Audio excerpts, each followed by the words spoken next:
another CEO Wisdom podcast with Dr. Clement Chiang. You can see him, beautiful background. So I think, Clement, you win the best background of the month, if not the year. So congrats on that. He's CEO at Spiking. We're going to talk about that. Clement has an interesting and colorful background as well, started in the army and went on to found a bunch of super interesting companies. Today, we're going to talk about that. We're going to talk about wealth, Bitcoin, UAE golden visas, option tradings, and so forth. Dr. Clement, can you introduce yourself? Tell us a bit more about you and your companies.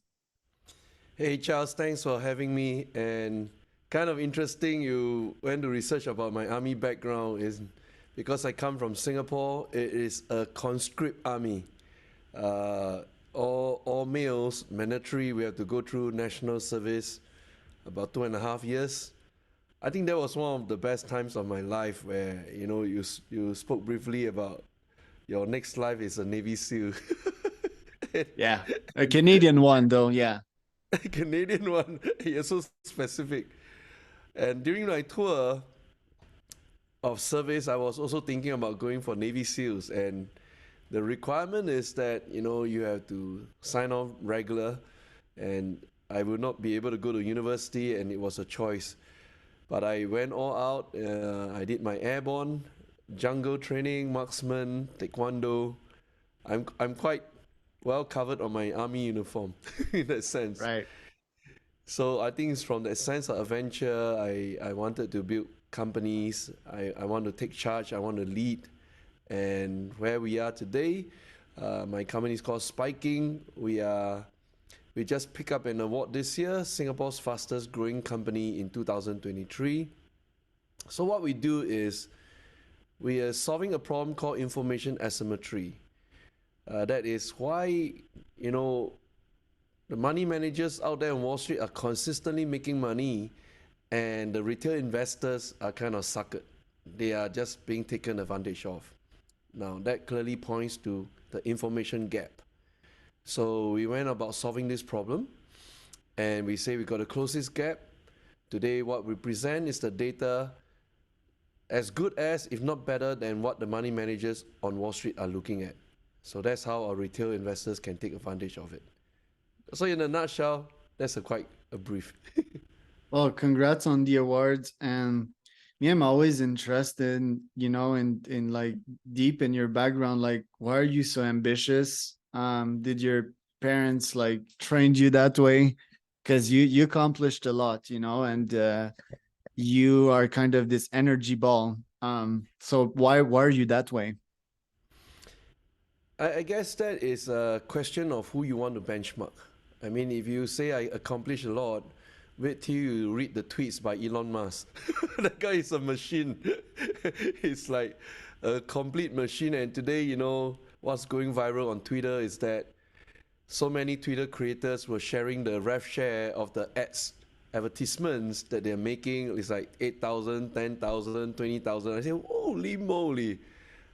I don't even get that as a Tesla owner, right? I mean, the recent credit I got from Tesla is only 3,005. And these guys are blowing it away. Some of them 50,000, 40,000. And it's not like one, two of them. And I start searching on Twitter. I say, what? It's a whole universe of creators getting paid by Twitter. That changed the game completely. And why are we talking about this? Is because this guy's a Superman. He got SpaceX, he got Tesla, he got Twitter, and he's just launched X.AI. I was just sharing with my students yesterday. This is going to be a direct competitor to OpenAI, to Google Bard, and he got the best brains on planet Earth assembled into launching this X.AI, and that is really a high benchmark. So coming back to myself, is like when I look at all these giants out there, I feel that sometimes I feel that I'm not really working at my optimal. And that's the reason why, I keep asking myself, hey, what should I do next? I understand that. Let's start with your first startup. Like, why did you decided to go into entrepreneurship? I mean, I see so many cool companies there. I see Coleman as your first one, then Freely, then Dîner en Blanc, which is quite interesting. Cozy Cot. Why are you so entrepreneurial, and what lessons did you learn from all of these startups? I think it's much more of the opportunity presents itself. Like my very first company or business was built out of the MBA business plan I wrote when I was going through a University of Louisville MBA program. So one of the requirements is every one of us got to write a business plan. And out of the maybe 40 classmates I had, only two of us eventually launched a business based on the business plan that we wrote. So I launched the Common business, and it was a right timing. Year 2000, the Singapore telco market was open up. No longer there's a monopoly. They invited all the different telco players of the world to come and compete. And I spotted that as an opportunity, went in, we pick up the top revenue share partner, and every business we go in, we try to leave a mark of what can we learn from it, and how does it improve me as an entrepreneur, and how about the team that I built. I think this is really important, but of course, end of the day, whether the customers are willing to pay you money. No, that's always the question, product market fit, and do you feel that like Elon Musk going in various different niches, observing and learning of that, do you feel that this has brought you some value? Because a lot of people, they say, oh, focus on one thing and go very deep, while the Elon Musk strategy is to touch various fields and cross intersects insight between one another.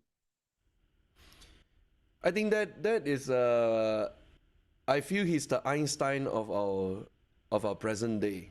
And first of all, he's not distracted. Everything he's building today is connected to one ecosystem. So take for example, if you look at SpaceX, started with a vision he wants to live on planet Mars, and today is a number one monopoly. The latest valuation placed the company at $100 billion even before it goes IPO. And from SpaceX, you come down nearer to Earth, you have Starlink, satellites up there providing internet service. And today he was just talking about perhaps he should launch a phone. I mean, all this actually, the centerpiece is AI. Kind of not because we are into the chat GPT space, but I was sharing with my students that for a good AI, you need good data in, good data in, good data out, or else there's another coin where people say garbage in, garbage out. Now, who's really collecting the good data today? Let me tell you, the number one player out there is Tesla. I mean, I'm driving a Tesla. I don't have the full self-drive, but I have the auto drive. That is driven by AI. And in real road conditions, it is processing, it's taking in good data every single day from more than 1 million drivers around the world. And that was true. And what he's doing on Twitter is also very powerful AI, trying to organize whose tweet should appear first and who should he reward the Twitter creators so that it can go viral and kind of snatch all the creators from other competitors over to Twitter. And I think that's really brilliant. Right. You're a lot into like Chat GPT and so forth nowadays. You even use it for trading. A lot of people had the idea to build a trade GPT or straight up, just an AI that can trade for you and make money while you sleep. Like it's nothing. Obviously, that is somewhat of a far-fetched vision. I think it started in the quant days, when people would think that they could really have an edge on the stock market. Yet the stock market is somehow so hard to understand because it involves humans with their emotions, and it also involves bots. So how do you go with building your own trade GPT and getting rich in the process? That's a timely question because officially yesterday we launched our very own Trade GPT to our customers, and the idea that it's going to be like full self-driven GPT is not going to be so fast yet, right? You still need the final human check to fire off the trades. So I'm on another camp where I don't believe like full-scale automated trading. And this is a primary question we got to ask ourselves as an investor, right? Why are we investing? We are investing because we want to acquire knowledge. Now, if you turn on a robot and let the guy do the work for you, you're not really acquiring knowledge or wisdom. You are just outsourcing your brain. So that defeats the whole purpose of investing. Now, we launched our Trade GPT because we are on this mission to catch the spike before it happens. So every single one of our subscriber, they have to go through the baptism of fire, whereby they have to make 5 to 100% profit per trade in one day. Not 1 month, not 1 quarter, not 1 year, but in one day. So everything that we build is just to chase after this holy grail. And when we launch our very own Trade GPT, we are just increasing the probability of success so that we can sustain this model of trading. And that's the purpose of Trade GPT, whereby we already have a very powerful tool of data that I think we are one of the rare few in the world where we track every single money manager on Wall Street, from the billionaires, millionaires, sovereign wealth fund, pension fund, retirement fund, funds of funds, hedge funds, whatever funds out there, they are on our radar. And then we say, okay, we can see where the hot money is flowing into which particular stock. But end of the day, we still have to make a decision whether the company will spike up tomorrow. We're going to go in today and hopefully spike up tomorrow. We make 5 to 100% in one day, right? So that probability will be greatly enhanced when we put in quality data into the machine, which we call it the generative AI, and they will calculate for us, okay, looks like out of 100%, you're on 85%. And that gives you the edge. Say, okay, I want to go in. And that's the purpose of the Trade GPT that we have launched. Pretty cool tool. I'm on spiking. That's a beautiful cat right there. And yeah, the website looks really good. The domain, that's good domain. How much students are there on spiking currently? So over the years, I did a kind of a calculation. I personally trained over 50,000 students, spread across 78 different countries. Wow. And this point of contact is really important to us because I'm out there to spread a message. And the message is really simple, right?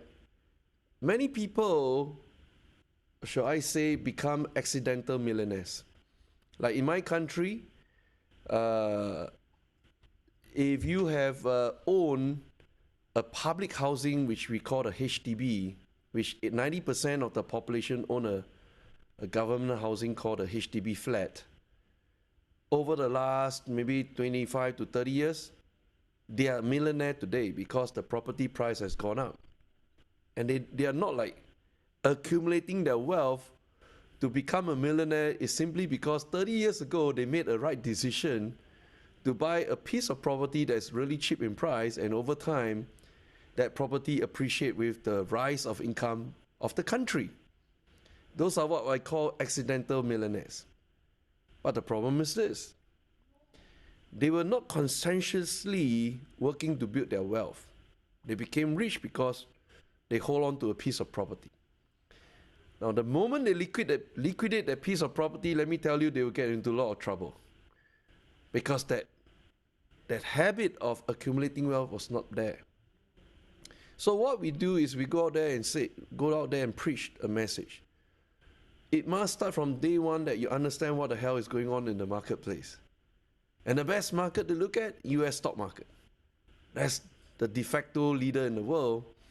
And you're looking at the best companies with the best technologies, products and services, strategies, ideas, all found in this single market, and it's highly liquid. So we go out there, first of all, to equip ourselves with the knowledge. And then intentionally, we want to acquire wisdom so that along the way, by the way, you can help yourself in your career, in your business, in the way you understand things that's happening around you, and yet you're actively investing in the market.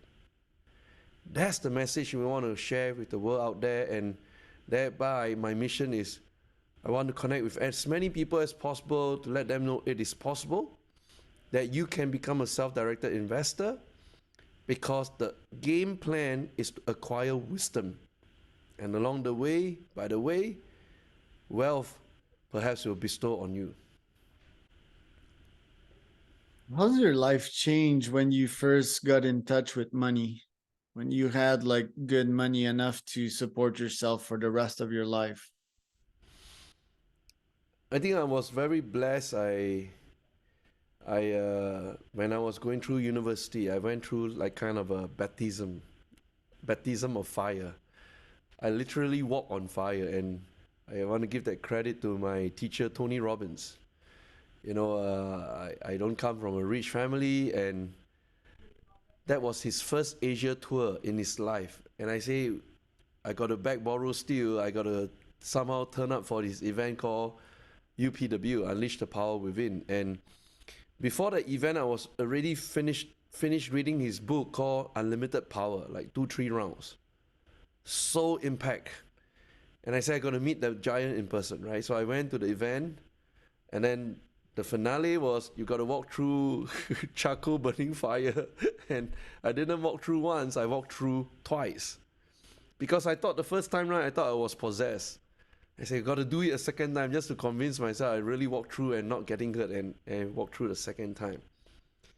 But experience taught me one thing. I was young, and I made a bold vision for myself. I want to become a millionaire. And I set the timeline. How old were you back then? I was early 20s. And I say, I want to be a millionaire, and I was very clear, I want to be a US dollar millionaire, not like a Singapore dollar millionaire. I want to be a world dominant currency, right? And I state that I want to be a millionaire by the age of 30 years old. I worked really, really hard towards that. And I was very blessed, right timing, market was good, and I hit that milestone.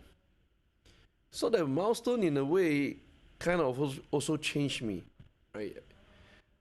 Typically, at that time, the friends I hang out with, many of them are also very successful millionaires. Some of them are like second, third generation wealth. They don't really have to work that hard or hustle like the way I hustle, right? They just born with a silver spoon. And I observe one thing is that they didn't go through the same path as I did. And the path I took was entrepreneurship, investor, and really going out there to challenge my Mount Everest. And I look at many of them, I say, wow, they lead such a blessed life. As long as they don't mess up, they can just, enjoy their life. And that got me started thinking about, okay, what can I do for my children and my grandchildren? What is the legacy I want to pass on? So that got me thinking, and that got me working even harder. I want to be a provision for my children. They don't have to worry about money. And when they go out there in the world, they should already be financially free, getting paid every year a lump sum cash. And that's how I brief my children. I say, you are getting paid every year for the rest of your life. You don't really have to work. What would you want to do? And of course, they are growing up and they give me all kinds of interesting answers. But I want to teach them a lesson. And the lesson is this: whatever you choose to do, because you start off with a clean slate, then you should pursue things that make you happy. That's my lesson for them. Very good one. Last but not least, tell us about the Golden UAE visa. And tell us about, the US not being so friendly with crypto and the possible exode to probably Singapore or UAE. Yeah, the UAE Golden Visa program is a very brilliant strategy by the Emirates. Emirati, or we call them local people Emiratis, and they carve out this strategy because they want to attract the best talents of the world to relocate, invest in Dubai, and make Dubai the most attractive place on planet Earth. Very, very bold vision, and that's why they have the Burj Khalifa, the tallest building on Earth. And when I was there, the first thing is I hook up with the number one property developer that's called IMA. And every building on the top, you have the word IMA. That's the name of the developer. And I went to their showroom. I say, what's the latest that you have to offer? And I want to know how they describe Dubai as a city. And they were telling me that right now they are going to build the next tallest building in the world. I say, what? I thought you already have the tallest guy around and you want to build the next taller one, taller than your Burj Khalifa. He said, yeah, we are doing that. You see, that's how visionary they are. And I got to hang out with friends, and I really love the place. I hang out at Dubai Mall, and from there I go to the beach and travel around, go to the desert. I love the place, and thereby start my mission of applying for the golden visa. So the whole process is really seamless. Once you complete a certain checks, the first thing they will do is send you for medical checkup. And this fanciful place is like cutting edge. You go there, there's a robot serving me cappuccino. There's no human interface, right? The robot, what would you like to order? You just press something and next thing you are served with a cappuccino. Really seamless, and I passed the medical health check. And next thing is go to immigration department, do the scanning of the prints, take a picture, and that's it, it's done. Absolutely seamless. And I say, wow, their system is so advanced. I was so impressed. But more importantly, I hope I played a good role of a good ambassador to Dubai, and I'm proud to say I'm a golden visa holder, and we have great plans to launch businesses in Dubai, which is about 2 hours away from Saudi Arabia, another great place I traveled to, and I see, wow, everywhere is just so visionary because they're flush with so much cash. So that is the place of Dubai. And how do you get that golden visa? So there are different requirements and paths towards a golden visa. Typically, they require you to invest in properties, or you can be invited as a scientist, as a scholar, as an entrepreneur. There are different categories. So depending on which path you want to go for it. But for me, I'm more interested in what's the value I can bring to Dubai. If I can't bring anything to Dubai, there's no point of me carrying the title of a golden visa. So this is where it becomes interesting, because it's really closely related to the hybrid question that you were asking me about crypto, right? So the evolution right now is that we have a very confused chairman in the Securities Exchange Commission of the United States of America.